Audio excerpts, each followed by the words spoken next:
যে কোনো ধাতুর বাসন হবে একদম নতুনের মতো ঝকঝকে।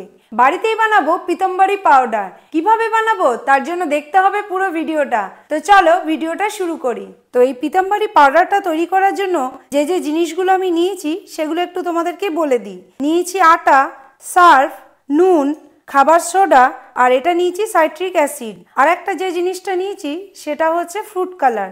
আমি ফ্রুট কালারটা নিয়েছি এই কারণ পিতম্বরী পাউডারটা একটু লালচে ধরনের হয়, সেহেতু এই কালারটা আমি নিয়েছি। এটা টোটালি অপশনাল, তোমরা চাইলে নাও নিতে পারো। তো চলো কিভাবে এই পাউডারটা তৈরি করি সেটাই তোমাদেরকে দেখাই। আমি নিয়ে নিয়েছি সাইট্রিক অ্যাসিড। এখানে আমি 100 গ্রাম পরিমাণ মতো সাইট্রিক অ্যাসিড নিয়ে নিয়েছি। আর এটা দেখতে দেখো ঠিক চিনির দানার মতো। এরকম গোটা রাখলে চলবে না, এটাকে আমাকে ডাস্ট করে নিতে হবে। ডাস্ট করে নেওয়ার জন্য আমি এরকম ছোট মিক্সি বলে এটাকে ঢেলে নিলাম, দিয়ে এবার এটাকে ডাস্ট করে নেব। এবার এটা খুলে দেখি হয়েছে কিনা। বাহ, সুন্দরভাবে ডাস্টটা হয়ে গেছে। তো এবার একটা আমি বড় বাটিতে এটা ঢেলে নেব।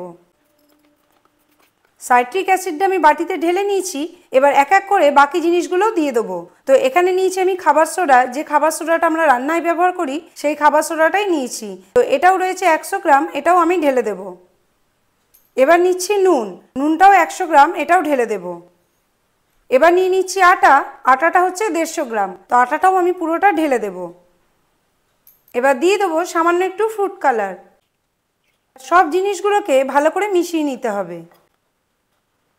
মেশাতে মেশাতে দেখো এর কালারটা অনেকটা পিতাম্বরী কালারের মতো হয়ে গেছে। তো এর মধ্যে আমি একটা জিনিস এখনো দিইনি, সেটা হচ্ছে সার্ফ। তো আমি এই সার্ফটা নিয়ে নিয়েছি, এবার এটাকে এর মধ্যে মিশিয়ে দেবো।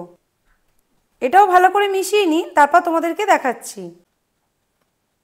দেখো সব উপকরণগুলো আমি ভালোভাবে মিশিয়ে নিয়েছি, আর তৈরি হয়ে গেছে একদম পাওয়ারফুল ম্যাজিক পাউডার।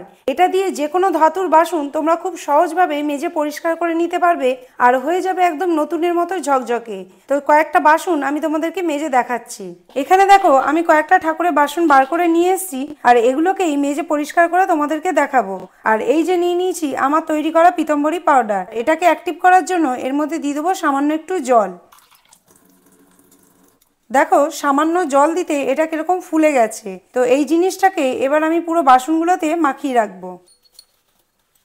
5 মিনিট এইভাবে সব বাসনগুলোতে এই পাউডারটা মাখিয়ে রেখে দিতে হবে। তারপরেই তোমরা একটু পরিষ্কার করে নিয়ে দেখবে যে বাসনগুলো পুরো নতুনের মতন ঝকঝকে হয়ে গেছে।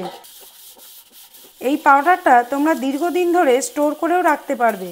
একটা এয়ারটাইট কন্টেনারের মধ্যে এই পাউডারটাকে স্টোর করে রেখে দেবে, আর যখন ইচ্ছা তোমাদের বাসন পরিষ্কার করবার মনে হবে তখন তোমরা বার করে এরকম একটু সামান্য জল দিয়ে এটাকে পরিষ্কার করে নিতে পারবে।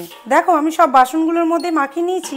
এবার 5 মিনিট এগুলোকে এইভাবেই রেখে দেবো। 5 মিনিট পর তোমাদেরকে আমি দেখাচ্ছি। ফিরে এসেছি 5 মিনিট পর। এবার দেখো বাসনগুলো তোমাদেরকে একটু দেখাই। এটা এখনো ঘষিনি, তাতেই কতটা পরিষ্কার হয়ে গেছে। এই দেখো এটাও তাই, কতটা পরিষ্কার হয়ে গেছে। তো এবার একটু আমি ঘষে নেবো, নিয়ে আর এগুলো ধুয়ে নেব। এই পাউডারটা দিয়ে তোমরা শুধু ঠাকুরের বাসনই নয়, যে বাসনগুলো রেগুলার ব্যবহার করো সেসব বাসনগুলো মেজে পরিষ্কার করে নিতে পারবে। ধরো যেসব কড়াইগুলো খুব বেশি নোংরা হয়ে গেছে, কালো হয়ে গেছে, দাগগুলো উঠতে চাইছে না, তোমরা এই পাউডারটা লাগিয়ে 10 মিনিট রেখে দেবে, তারপরে একটু ছোবড়া দিয়ে ডলবে, দেখবে একদম পরিষ্কার হয়ে গেছে। তোমরা দেখতেই পাচ্ছ আমি একটু ডলা দিতে এখানে দেখো পুরো নোংরাটা উঠতে শুরু করে দিয়েছে, আর একদম পুরো মনে হচ্ছে যেন নতুন বাসনটা। আমি একটু ধুয়েও তোমাদেরকে দেখাবো, আগে পরিষ্কার করে নিই। এবার তোমরা দেখো এই বাসনগুলো একদম মনে হচ্ছে যেন পুরো নতুন, পুরো ঝকঝক করছে বাসনগুলো, খুব ভালোভাবে পরিষ্কার হয়ে গেছে এই বাসনগুলো। তো দারুণ না এই ম্যাজিক পাউডারটা? বন্ধুরা কেমন লাগলো আজকের এই হোমমেড পিতাম্বরী পাউডারের ভিডিওটা, সেটা আমাকে কমেন্ট করে জানিও। যদি ভালো লাগে তাহলে লাইক শেয়ার করে দিও। আর এই ধরনের মজার মজার নিত্য নতুন ভিডিও দেখতে হলে আমাদের পেজটাকে ফলো করে রেখো। যদি ভিডিওটা তোমরা ইউটিউবে দেখে থাকো তাহলে চ্যানেলটাকে সাবস্ক্রাইব করে দিও। দেখা হবে নেক্সট ভিডিওতে। টাটা।